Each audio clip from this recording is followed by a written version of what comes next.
بسم اللہ الرحمن الرحیم نحمدہ ونصلی علی رسولہ الکریم اما بعد۔ ہم اللہ کی مغفرت کے محتاج ہیں، اللہ سے اپنے گناہ بخشوانا چاہتے ہیں۔ قرآن کریم سورۃ الملک میں اللہ تعالیٰ ارشاد فرماتے ہیں، ان الذین یخشون ربہم بالغیب لہم مغفرۃ واجر کبیر۔ جو اللہ سے بن دیکھے ڈرتے ہیں، جن لوگوں کے دلوں میں اللہ کی خشیت، اللہ کا خوف، اللہ کا ڈر ہے، اور وہ یہ سمجھتے ہیں جہاں پر بھی ہوں، مجمع میں ہوں، پبلک میں ہوں، یا اپنی نجی مجلس میں ہوں، یا اکیلے تنہائی میں ہوں، ان کو پتہ ہو کہ میرا رب مجھے دیکھ رہا ہے۔ اللہ فرماتے ہیں لہم مغفرۃ و اجر کبیر، اللہ تعالیٰ ان کو ضرور بخشتے ہیں، اللہ تعالیٰ ان کو بڑا اجر عطا فرماتے ہیں۔ حدیث شریف میں آتا ہے 7 لوگ ہیں جن کو اللہ تعالیٰ اپنے عرش کا سایہ نصیب کریں گے اس وقت جب سوائے عرش کے سائے کے اور کوئی سایہ نہیں ہوگا۔ ان میں سے ایک شخص وہ ہے کہ جس نے تنہائی میں اللہ کو یاد کیا، ففاضت عیناہ، اور اللہ کی خشیت اور اللہ کے خوف کی وجہ سے اس کی آنکھیں بہہ پڑیں۔ اللہ تعالیٰ اس کو بخشش تو عطا کریں گے، مغفرت تو عطا کریں گے، اور ایسی خصوصی بخشش، ایسی خصوصی مغفرت کہ عرش کا سایہ نصیب ہو جائے گا۔ اس سے پتہ یہ چلتا ہے کہ اللہ کے ساتھ راز و نیاز کرنا، اپنی تنہائی کی زندگی میں اللہ کو یاد رکھنا، اللہ کا خوف اور اللہ کی خشیت دل میں بٹھانا،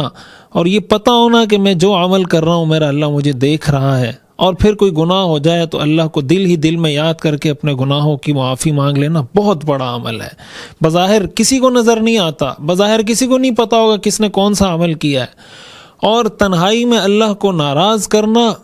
بہت خطرناک عمل ہے۔ یہ وہ چیز ہے جو انسان کی مغفرت اور بخشش کی راہ میں رکاوٹ بن جاتا ہے۔ حدیث شریف میں آتا ہے حضور علیہ الصلاۃ والسلام نے ارشاد فرمایا، لَأَعْلَمَنَّ أَقْوَامًا مِّنْ أُمَّتِي يَأْتُونَ يَوْمَ الْقِيَامَةِ بِحَسَنَاتٍ أَمْثَالِ جِبَالِ تِهَامَةَ بِيضًا۔ میں اپنی امت کے ان لوگوں کو جانتا ہوں جو قیامت کے دن اتنی نیکیاں لے کر آئیں گے، اتنے اچھے اعمال ان کے نام اعمال میں ہوں گے، اتنی اچھی کارکردگی لے کر آئیں گے، امثال جبال تہامہ، جیسے تہامہ کے بڑے بڑے پہاڑ، اتنی نیکیاں ہوں گی۔ فیجعلها اللہ ہباء منثورا، اللہ ان سب کو ضائع کر دے گا، جیسے اڑتی ہوئی روئی ہوتی ہے جس کی کوئی ویلیو ہی نہیں، ہوا میں اڑا دے گا اللہ سب کو۔ حضرت ثوبان رضی اللہ تعالی عنہ فرماتے ہیں، میں نے حضور سے عرض کی یا رسول اللہ صفہم لنا جلہم لنا اللہ نکون منہم ونحن لا نعلم، ذرا ہمیں ان کی وضاحت کر کے بتا دیجئے، وضاحت کر دیجئے یہ کون لوگ ہوں گے، تاکہ کہیں ہم خود ان لوگوں میں شامل نہ ہوں اور ہمیں پتہ ہی نہ ہو، کہیں خدا نخواستہ ایسا نہ ہو کہ ہم انہی لوگوں میں ہوں اور ہمیں پتہ نہ ہو۔ حضور علیہ الصلاۃ والسلام نے جواب میں ارشاد فرمایا، اما انہم اخوانکم ومن جلدتکم،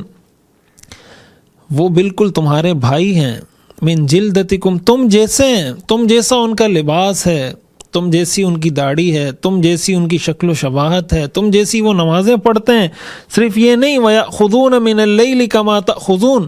وہ راتوں کو ایسی عبادت کرتے ہیں جیسے تم کرتے ہو، یعنی تہجد بھی پڑھتے ہیں، لیکن گناہ کیا کرتے ہیں؟ لَكِنَّهُمْ قَوْمٌ إِذَا خَلَوْا بِمَحَارِمِ اللَّهِ انْتَهَكُوهَا،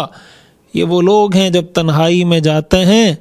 تو اللہ کی حرام کردہ چیزوں کا ارتکاب کرتے ہیں، اور اللہ کی حرام کردہ چیزوں کو یوں کر رہے ہوتے ہیں اپنی پریکٹیکل لائف میں، یوں اس پر عمل کر رہے ہوتے ہیں، حرام کا ارتکاب ایسے کر رہے ہوتے ہیں جیسے یہ حرام ہے ہی نہیں۔ اللہ حضور علیہ الصلاۃ والسلام نے فرمایا اللہ تعالیٰ ان کے سارے اعمال کو تباہ و برباد اور ضائع کر دے گا۔ تو جہاں اللہ سے تنہائی میں ڈرنا انسان کی مغفرت،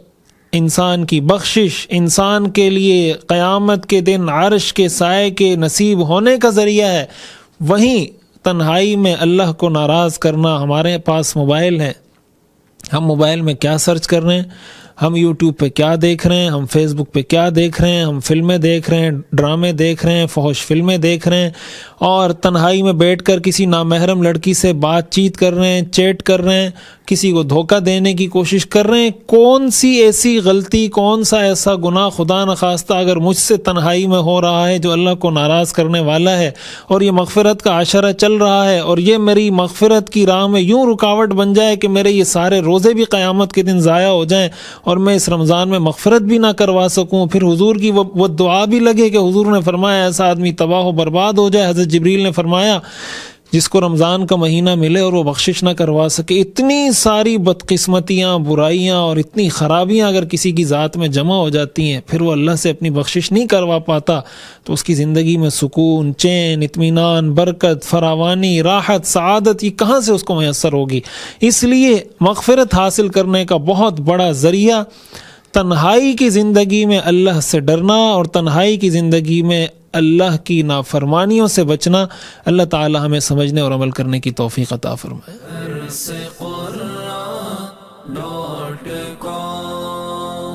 www.darsequran.com